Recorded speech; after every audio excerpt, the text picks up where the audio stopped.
No Divã Cultural, entrevistando a atriz e autora Vanessa Dantas, falando sobre o belíssimo espetáculo que se realizará no dia 17 de setembro, na Cidade das Artes, O Barbeiro de Ervilha, e comentando também sobre outros trabalhos da sua companhia teatral. Vanessa, é um prazer ter você aqui no blog do Divã Cultural. Como começou essa iniciativa de trabalhar com óperas e adaptando-as ao universo infantil? Bom, começou em 2006, né, que eu, enfim, fui me aprofundando nas óperas. Eu não tinha muito contato, nunca tive desde criança, né, assim, não foi uma coisa que eu cresci com a ópera. Isso foi um estudo de atriz curiosa, né, que eu quis estudar a ópera. Quase como autodidata, né? Você foi... Isso. E aí eu me apaixonei completamente. E na época também eu assisti o Grupo Galpão e eles estavam fazendo um espetáculo lindo, que era o Romeu e Julieta, que era totalmente mambembe, lúdico. E aí eu olhei e falei, me identifiquei completamente, falei, não, é isso que eu quero fazer. Eu quero trabalhar assim dessa maneira mais artesanal. E aí eu, enfim, estava numa livraria e coincidentemente o livro do Barbeiro de Sevilha veio parar nas minhas mãos. Então foi tudo próximo, assim, assisti o Galpão, estava estudando as óperas, veio parar esse livro na minha mão e aí eu resolvi montar o Barbeiro de Sevilha de uma maneira mais popular, né? Inspirado por todo aquele lúdico do Galpão. E aí eu resolvi trazer para o Nordeste, né? Porque o Fígaro é um personagem muito esperto, né? Um personagem todo cheio de ginga.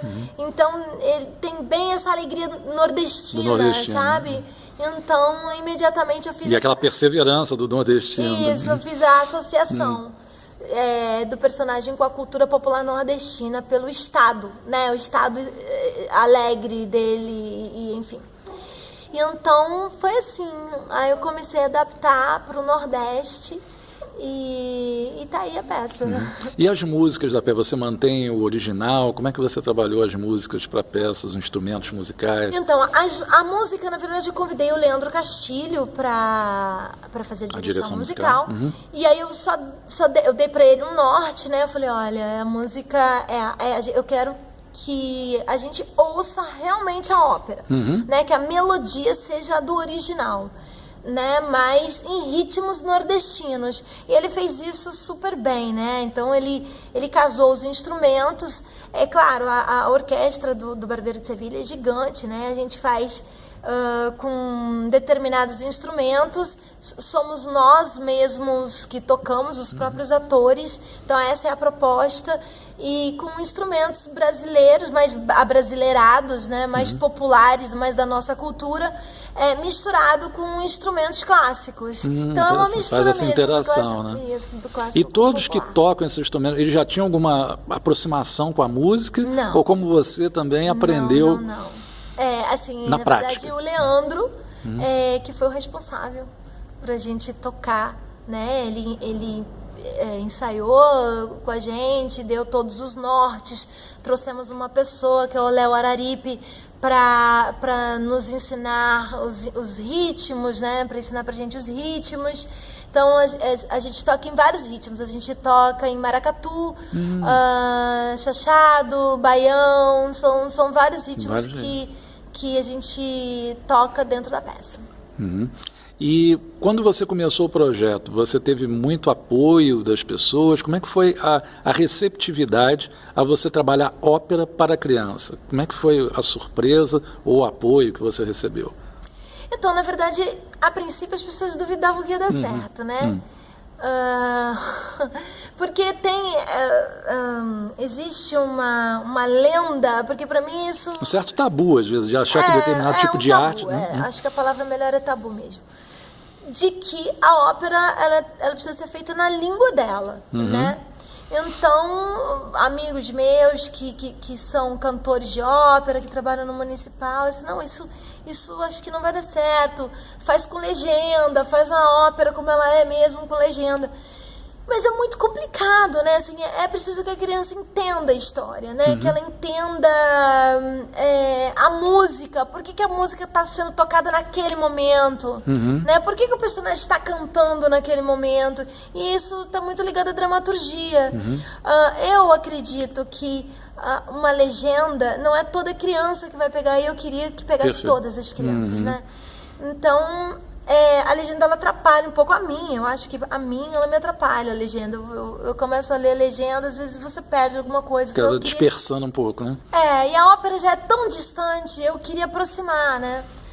Então eu falei, não, eu vou fazer uma adaptação, então. Então eu não vou fazer O Barbeiro de Sevilha, ele vai ser o Barbeiro de Ervilha.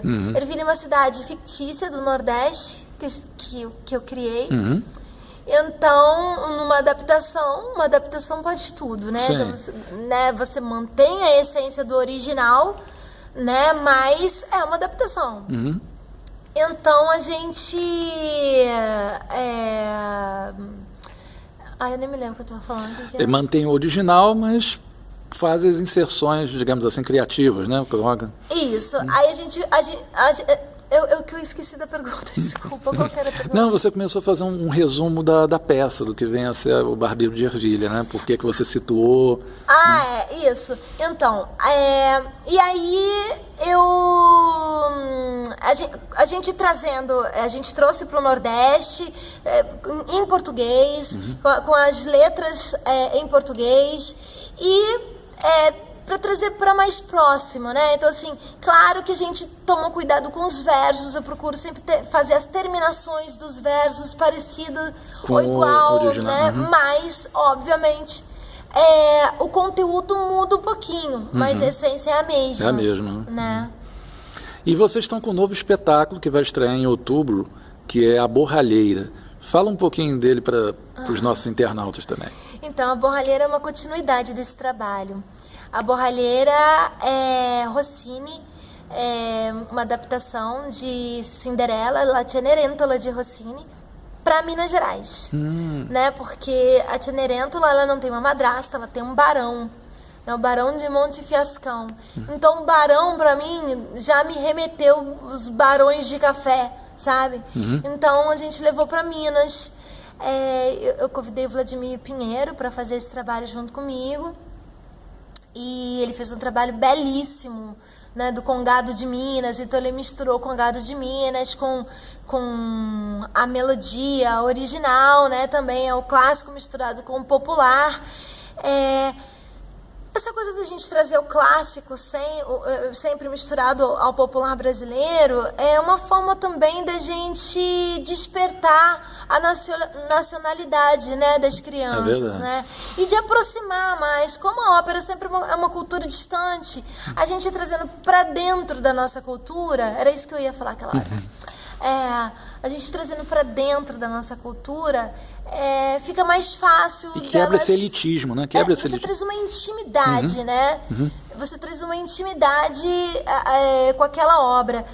E eu penso que assim, esse trabalho, né, tanto La Cenerentola como O Elixir do Amor, O Barbeiro de Ervilha, é um trabalho de iniciação à ópera, né? Não é a ópera exatamente, mas é um trabalho de iniciação, né, da criança botar aquele primeiro pezinho dentro desse universo e se interessar, e aí pesquisar, ir atrás, ou até mesmo mais pra frente um pouco, quando ficar um adulto, se interessar, ouviu aquela ópera, poxa, eu gostei daquela vez que eu fui, então eu me interesso. Desenvolver esse gosto por uma nova estética, né?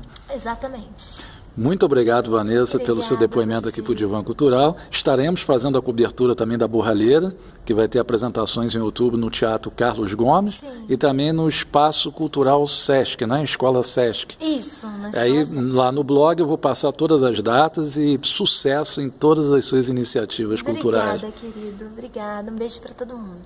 Obrigado.